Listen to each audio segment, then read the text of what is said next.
Patuloy ang kalbaryo ng mga tiga Mindanao dahil sa rotational brownout.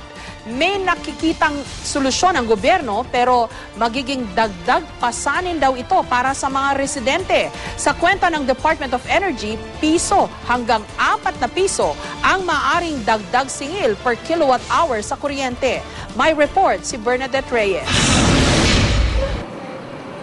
Mahigit 2 buwan nang nagtitiis sa 5 hanggang 8 oras na brownout ang mga taga Mindanao. Ang pang-araw-araw na buhay pati mga negosyo apektado. May nakikita naman daw solusyon ng gobyerno.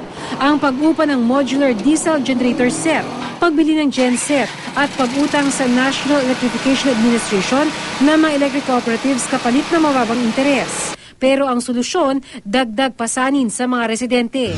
Sa kwenta ng Department of Energy, 1 peso and 80 centavos hanggang 4 pesos ang maaaring dagdag singil per kilowatt hour.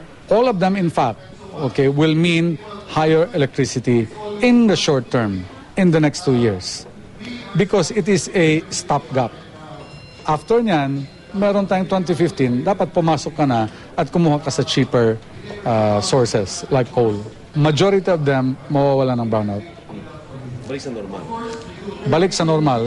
Sa South Cotabato, General Santos at Sarangani halimbawa, posibleng tumaas sa 1 peso at 25 centavos kada kilowatt hour ang dagdag singil. Nasanay na sa mahal. Pero nasanay kami kasi sa mura na electricity. Sa ngayon kasi ang Socoteco is experiencing 7 hours brownout.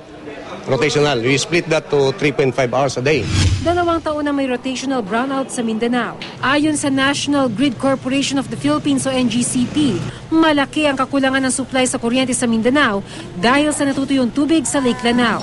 At ngayong tag-init, ayon sa NGCP, lalong tumataas ang konsumo sa kuryente habang natutuyo ang mga hydropower plant na nagpapalala sa brownout sa Mindanao.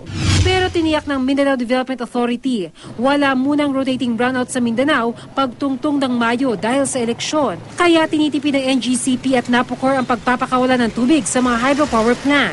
Bumuo na ng Power Task Force Election 2030 ng pamahalaan sa pamumuno ng DOE para masiguro ang sapat na supply ng kuryente pagsapit ng eleksyon.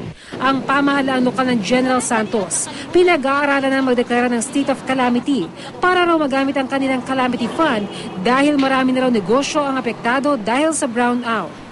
Bernadette Reyes, GMA News.